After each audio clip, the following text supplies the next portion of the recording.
और मौसी क्या कर रही हैं? अकेले अकेले क्या खा रही हैं? अरे कचू नानी था, हम बेर खा रहे हैं। आजा बैठ जा। आ शहर की तो स्टोरी बताते हैं। हाँ ला मौसी बैठे जा रहे हैं, बेरव खा ले, तुम्हारी स्टोरी सुन ले। अरे अनीता, अम्मा आगरा में ब्याह में गए। सुबह में छोटे छोटे हेलीकॉप्टर घूम रहे। ये भैया हम तो डर गए। हमने कहा, कौन सा प्रधानमंत्री आएगा जब ब्याह में?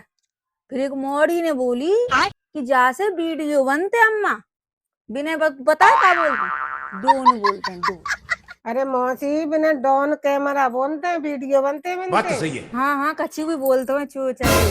पतो है, शहरन की लुगाइयां भैया बड़ा फैशन में तरी बनी जा रही। ना तो शॉल, ना सूटर, ना टोपा। और फिर जब ने रात है गई, कोई रासू आएगा, फिर कुकुआट डोल लेंगे। निकल गई सबरी फैशन। आजकल की फैशन है मौसी जी, तुम्हारे जमाने में नहीं, अब तो है फैशन। और क्या बताऊं नीता, एक औरत बहनी स्टेज पे गई फोटो खिंचवाए हुए। फोटो खिंचवाए तो पहुंच गए, और वो लहंगा से लेकर तो चलवा रहे घंटन में पहुंच जाए। और भैया जिनको ब्याह तो लौड़ा लौड़ी इनको भैया मेरे बड़ा बेशर्मी आए। ऐसे ही पो जनते तो वीडियो बनते, तुम कहा जाने पुराने जमाने की। तो भैया अनीता, मुझे बड़ी शर्म आ गई। मैंने ऐसे करके फिर पल्लू कर लो।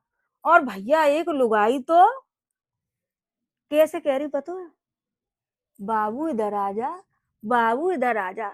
अरे मौसी तुमने अब देखो अजय, हम तो जाने कब से देख रहे हैं ये ड्रामा। तो जब मेरे जी भेजा में बात का कुर्सी पतो है कि वो तो अपने आदमी है बुला रही थी। तो अनीता आजकल की लुगाइयां बाबू सोना कहवे लग गई है पे आदमी। अरे ये तो मौसी आजकल की फैशन है, तुम आ जाओ जाइए फैशन में। अरे ऐसी फैशन चूल्हे में चली जाए। और ना बैठी बैठी मेरे सबरे बेर खाए गई। ला मैं लेके जा रही हूँ पे बेर। देख पेरे का बैठा ले जाने दे रहे को, खा ले बेटा। और फिर कितनी ताने दे रही है, कितनी ओछी है।